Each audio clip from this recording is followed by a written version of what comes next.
다 함께 민수기 13장부터 18장까지의 말씀을 통해 우리가 광야에서 하나님께서 어떠한 분이신지 드러내는 그런 귀한 말씀을 나누고자 합니다. 민수기 13장부터 18장은 이스라엘의 믿음이 시험대에 오르고 또 하나님이 어떠한 분이신지 드러내는 그런 중요한 메시지가 있습니다. 오늘 우리는 단순히 과거 이스라엘의 실패를 바라보는 것이 아니라 광야 같은 우리의 삶 가운데서도 하나님을 어떻게 바라보아야 하는지를 함께 깨닫고자 합니다. 가나안 땅을 바라보며 시작된 이야기는 사실 어떤 포도송이나 거인족의 문제가 아니라 마음의 믿음이 무엇을 보느냐의 문제였습니다. 하나님께서 이스라엘에게 약속하신 땅을 보여주시고자 정탐을 명령하셨습니다. 그리고 12명의 정탐꾼이 약 40일간 그 땅을 살피고 돌아왔습니다. 모두 똑같은 땅을 보았지만 그 땅에 대한 해석은 완전히 달랐습니다. 여호수아와 갈렙은 하나님의 약속을 붙들고 우리가 능히 들어갈 수 있다라고 말합니다. 눈앞에 보이는 현실보다 하나님의 약속의 말씀을 더 크게 본 것입니다. 그러나 다른 10명은 포도송이가 클수록 두려움도 커졌고 성벽이 높을수록 마음의 예배도 부러졌습니다. 하나님의 약속보다 자기들의 눈에 보이는 장면이 더 커 보인 것입니다. 이 두 관점의 차이는 단순한 어떤 느낌이나 성격의 차이가 아니라 하나님을 어떻게 믿고 의지하는가의 차이였습니다. 믿음은 현실을 무시하는 것이 아니라 현실보다 하나님을 더 크게 보는 것입니다. 하지만 백성들은 10명의 보고에 마음이 쏠립니다. 그들은 그 땅을 젖과 꿀이 흐르는 약속의 땅이라 말하지 않고 우리를 삼키는 땅이라 왜곡했습니다. 하나님이 주시겠다고 하신 선물을 마치 재앙처럼 여긴 것입니다. 결국 그들은 모세와 아론을 원망하며 차라리 애굽에서 죽었더라면 좋았겠다, 광야에서 죽는 편이 낫겠다라고 소리칩니다. 하나님께서 인도하시는 삶이 두려워 보였고 차라리 예전의 삶, 종살이하던 곳으로 돌아가고 싶다고 말했습니다. 우리는 이 장면에서 우리의 마음이 얼마나 연약한지 보게 됩니다. 고난 앞에서 하나님이 작아지고 또 현실이 커지면 약속은 사라지고 불평이 살아나기 마련입니다. 믿음의 눈이 흐려지면 하나님의 은혜까지도 보이지 않습니다.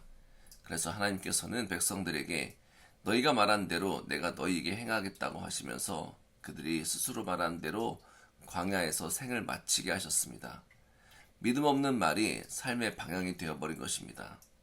그러나 하나님께서 여기에서 단순히 벌을 주시는 분으로 끝나지 않습니다. 이스라엘의 원망은 반복되었지만 동시에 모세와 아론의 중보도 반복되었습니다. 심판이 임할 때마다 모세는 하나님 앞에 엎드렸고 아론은 향로를 들고 가서 백성 사이에 서서 진노가 멈추는 자리가 되었습니다. 우리가 여기에서 보면 하나님께서는 분노 가운데서도 자비를 베푸시는 분이라는 것을 알 수 있습니다. 백성은 계속해서 광야에서 넘어졌지만 하나님께서는 계속 그러한 그들을 붙들고 계신 것입니다. 그 과정 속에서 하나님께서는 지도자와 제사장의 역할을 다시 세우시며 제사를 통해 죄를 덮으시는 자기의 뜻을 보여주셨습니다. 따라서 민수기 13장부터 18장은 어떤 실패의 기록을 남긴 것이 아니라 바로 하나님의 은혜의 기록을 우리에게 보여주고 있습니다. 우리의 믿음이 무너졌을 때 하나님이 어떠한 마음으로 자기 백성을 바라보시는지를 보여주는 장면입니다. 하나님께서는 약속을 어기지 아니하시고 광야에서도 백성을 버리지 않으셨습니다. 새로운 세대가 그분의 약속을 바라보고 다시 일어서도록 시간을 주셨습니다. 광야 40년은 심판이었지만 또한 동시에 은혜의 기다림이라는 것입니다. 성도 여러분, 우리 인생 가운데서도 가나안 앞에 선 순간이 있습니다. 약속은 크지만 현실이 더 커 보일 때가 있습니다. 하나님께서 분명히 말씀하셨는데도 우리의 눈에는 거인만 보일 때가 있습니다. 그러나 오늘의 말씀은 우리에게 이렇게 이야기하고 있습니다. 우리가 지금 무엇을 보고 있는가? 누구를 더 크게 보고 있는가? 하나님을 믿는다라는 것은 두려움이 없는 상태를 말하는 것이 아니라 두려움보다 하나님을 더 크게 신뢰하는 마음입니다. 여호수아와 갈렙이 보여준 믿음은 완벽함이 아니라 단지 하나님을 바라보는 방향에 있었다는 것입니다. 오늘 이 새벽에 우리는 우리의 마음이 어디를 향하고 있는지 돌아보기를 원합니다. 혹시 하나님보다 현실이 더 크게 보이십니까? 혹시 약속보다 두려움이 앞서 있습니까? 그렇다면 하나님 앞에 나아가야 됩니다. 모세가 백성을 위해 엎드렸듯이 우리도 기도의 자리에서 다시 믿음을 회복해야 합니다. 하나님은 오늘도 우리에게 말씀하십니다. 내가 너와 함께하리라.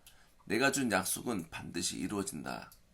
이스라엘의 광야는 실패의 길 같았지만 그 길 끝에는 약속이 기다리고 있었습니다. 우리의 광야도 마찬가지입니다. 하나님은 우리를 버리지 않으시고 멈춰 서 있는 우리의 믿음을 다시 세우시는 분이십니다. 약속을 따라 걸어가는 길이 때로는 멀고 답답해 보이고 아무것도 없는 흑암의 안개와 같을지라도 하나님께서는 그 길 끝에서 우리를 기다리고 계심을 절대 잊어서는 안 됩니다. 오늘 하루를 시작하는 이 새벽에 하나님을 크게 보십시오. 두려움이 크게 보일수록 하나님을 더 선명하게 바라보십시오. 그리고 고백하십시오. 주님, 제 현실, 눈앞에 있는 현실이 캄캄하고 암담하지만 이제 주님의 약속을 더 크게 보기를 원합니다. 두려움보다 하나님을 더 신뢰하기를 원합니다. 우리의 마음을 성령의 마음으로 채워주시고 두려움이 아니라 소망의 마음, 기쁨의 마음, 희락의 마음으로 채워주십시오. 그래서 광야와 같은 이 자리에서도 하나님 한 분만으로 만족하게 하옵소서. 이 고백의 믿음을 품고 오늘 하루를 하나님 앞에서 잘 살아내시고 기쁘게 살아내시고 또 당당하게 살아내시는 귀한 우리 상수교회 성도님들 되시기를 바랍니다. 왜냐하면 하나님께서는 약속을 반드시 이루시는 분이시기 때문에 그렇습니다. 함께 기도하겠습니다. 주님, 오늘 또 이 새벽에 우리를 깨워주셔서 이 약속의 말씀을 붙들게 하심을 감사드립니다. 우리의 눈이 현실의 두려움에 갇히지 않게 하시고 가나안 땅을 바라보던 갈렙과 여호수아처럼 주님의 약속을 더 크게 바라보게 하여 주옵소서.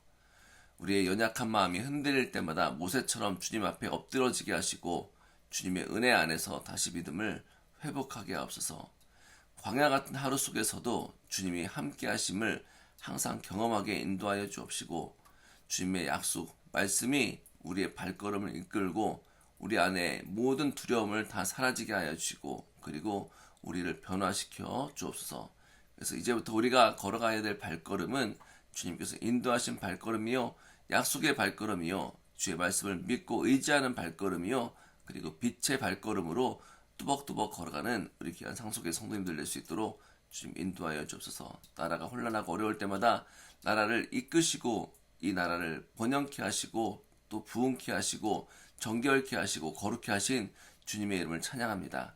다시 한번 이 나라, 이 민족을 하나님 지켜 보호하여 주옵시고 이제 하나님의 귀한 말씀의 복음, 십자가의 복음으로 바로 서는 귀한 나라와 민족들에게 인도하여 주옵소서. 이 교회 지켜주셔서 하나님의 꿈꾸게 하시는 많은 사람들을 보내주실 줄 믿습니다. 그리고 하나님의 꿈을 가진 사람들, 하나님을 향한 소망을 가진 사람들을 통하여 살아계신 하나님의 귀한 사명을 잘 감당해 갈 수 있도록 인도하여 주시고 생명을 살리는 교회되게 인도하여 주옵소서.